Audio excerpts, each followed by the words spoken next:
Hello people, welcome to a new video. In this one, I'll be telling you how you can obtain a valid and recognized UK master's degree. I have 4 criteria in mind.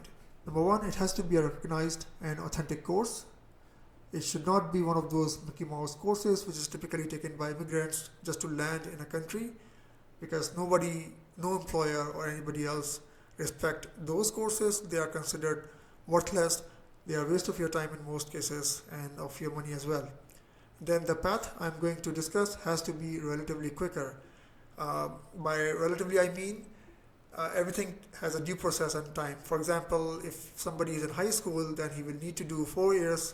He need to spend 4 years in the bachelor's program, and then he need to spend 2 more years to obtain a master's degree, because master's degree has to be 18 years of complete education.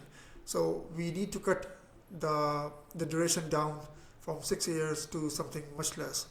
And then whatever degree we obtain at the end of the day, it has to be admissible, recognized, and it should give us due evaluation. For example, if you're going to Canada and you obtain a recently, let's say, master's degree, that has to be considered Canadian equivalent as master's. So you get the highest score in your immigration, plus it gives you more confidence when you land in Canada, for example, and your job hunting, right? So these are like 4 major criteria I have in my mind.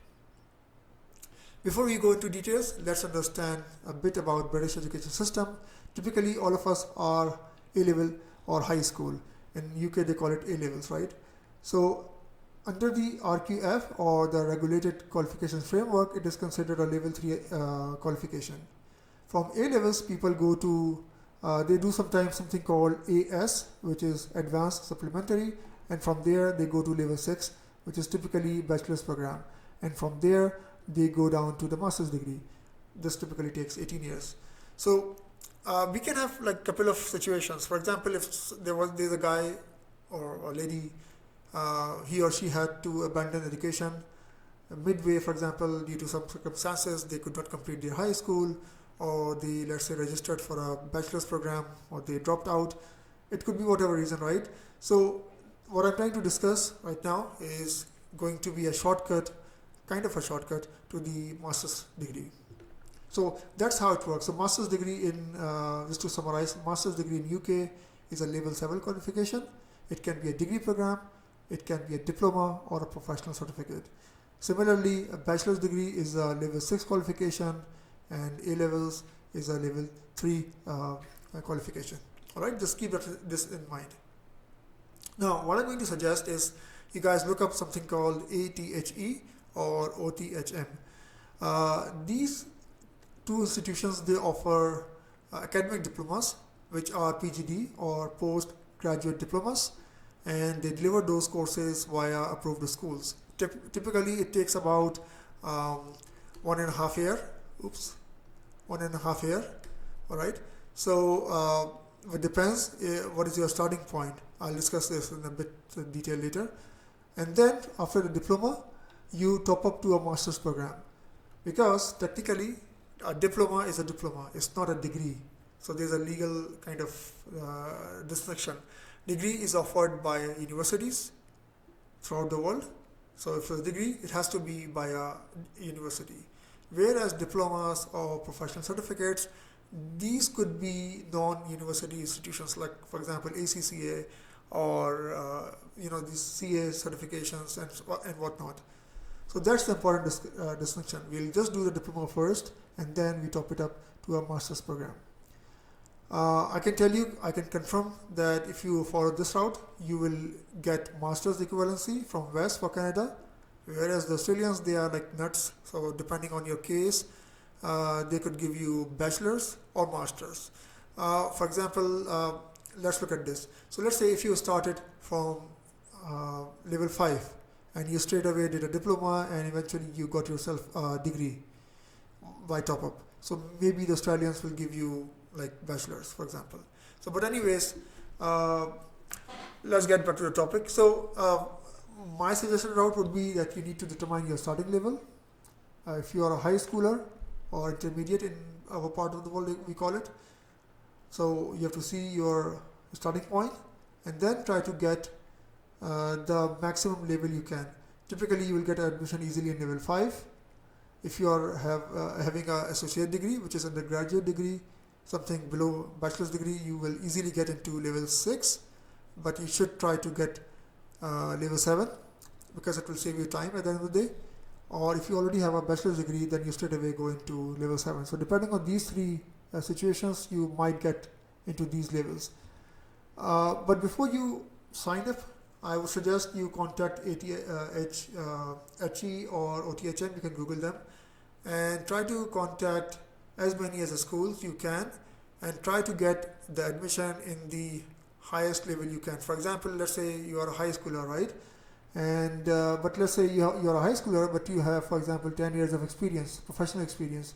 So using this or your resume, let's call it CV, right? So straight away try to get admission in level 7. Sometimes some schools will give you, if they determine you have good level of English, sometimes they will tell you to bring IELTS, which has to be 6 or more. And then let's say you have a 10 years of experience, then you can easily, probably you'll get an admission in level 7. And then from there, you go into a degree program. Now, why I'm suggesting diplomas, not a professional course like ACCA or something, because diplomas are kind of time guaranteed. If you are a reasonable student, diploma, for example, is of 1.5 year, so you are most likely to pass it. Versus a professional qualification is more rigorous, it's more expensive, and it takes more exams to pass. And the passing criteria is never fixed. They keep changing the criteria depending on the market demand. All right. And then diplomas are either, it can be a fully online thing, it could be hybrid, which is like part online and part on campus, depending on if you can afford, or it can be a fully on campus thing. Especially if you can afford it, you don't have any financial obligations, then you can easily, I think you should go on campus, so you get local experience, you make contacts. It will help you later when you try to settle down. And then after the diploma, you can easily top it up to master's degree. I will show how. But here one catch is that level 7 diplomas are of two types. One is the extended version, which is 120 credit hours, and the other one is just like a normal diploma. They call it level 7 diploma, and that one is 60 credit hours. So I would recommend you guys always go for level 7 diploma, right? Because this sort of guarantees you can easily get an admission in a master's degree program in UK. So you don't have to, find any nasty surprises. Alright, so overview of my idea. So first of all, you'll determine your starting point, and then since we can't do degrees in our cases like old people and whatnot, so you can either go for a professional certification or a diploma. And as I said, these two things are not a degree in terms of legal, you can say, jargon. So what you will have to do in either case, you will have to obtain a degree equivalency. All right. Typically, it is given by the body which is like governing all these institutions. So they will give you a letter or an honorary degree, depends on your case of your country. But at the end of the day, you have to do degree equivalency. What I'm going to suggest is not obtain a degree equivalency, just do a diploma, and then from there we do something called top-up masters. All right. So that's our path. Depending on your starting point, I believe if you do diploma route and if you manage to get level 7 extended, you will spend maybe 1 year or a half for the diploma, and because it is like 120 credit hours, right, as I said. So 120 credit hours will exempt you from the most of the requirements from masters, so you can easily do it in 6 months, maybe 6 months to 8 months. So typically you will have a master's degree in 2 years. I'll show you how. Now let's go to ATHE website.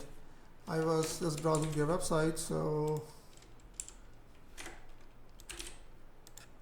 you go to atheco.uk, or you can go to the other one, OTHM, whatever. And first of all, select the qualification. You will see they have everything for everyone. So they are starting from level 3, which is all the way high school level, and then they are going higher levels, level 4, level 5, and so on. Now we'll go down and we'll see level 7 here. Now you can see here we have simple level 7 diplomas, and then we have something called down there level 7 extended diplomas. So let me open this one, which is the simple level 7 and the extended level 7. So you see here it is 60 credit hours, right? Whereas the extended one is 120 credit hours. So this will give you a guaranteed admission in master's level, master's degree program with most of the course requirements exempt. So you will do some minor coursework which can be done in 6 to 8 months, and boom, you are a master's degree holder from the UK. So let's say you sign up for this course, they will tell you to go to relevant schools. I can help you find one. Just leave a comment, I'll advise. So let's say you signed up for this course or the diploma, you completed it and you got your graduation certificate.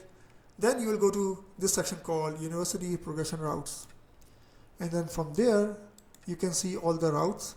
So these are the universities, they are offering master's top-up. So for example, let's open a random one.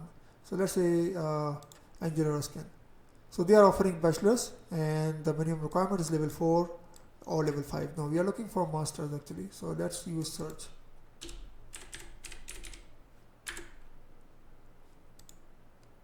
Okay, so you see here this university, Birmingham, they are offering masters into various faculties.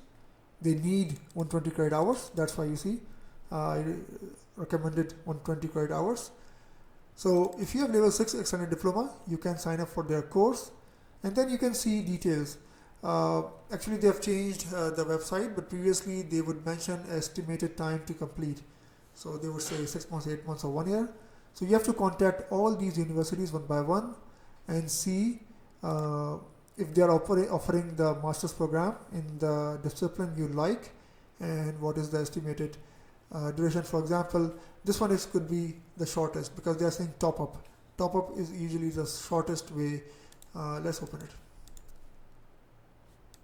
So they require a level 7 extended diploma, but they need specifically in computing technologies. But you can look up, right? You can look up easily. Should not be a big deal. So it's taking forever to open. Let's see University of Sunderland. Let's see this one, Master's MBA top up, and they need extended diploma in strategic management. So the website is dead. All right, so you can see all the requirements here. Let's see. So these are the course requirements you do. You just need to do a project. Then you need to do some modules maybe. So very short, like this is like 90 credit hours, and you will be having a recognized UK degree. And let's see the fee if they are mentioning. They are not mentioning it here, but you can contact them using their website. Alright, so also it does not say how much time, but based on these credit hours and from my experience, I can tell you can easily do these requirements within 6 to 8 months if you're committed on a part-time basis, by the way. If you're studying full-time, you might be able to do it in like 3 or 4 months. Okay, so this was an idea. I hope you found something new. It helps you. I hope my video helps you to get a master's degree in shortest time possible. If you have any questions, please leave them as a comments. Thanks for watching. Have a good day.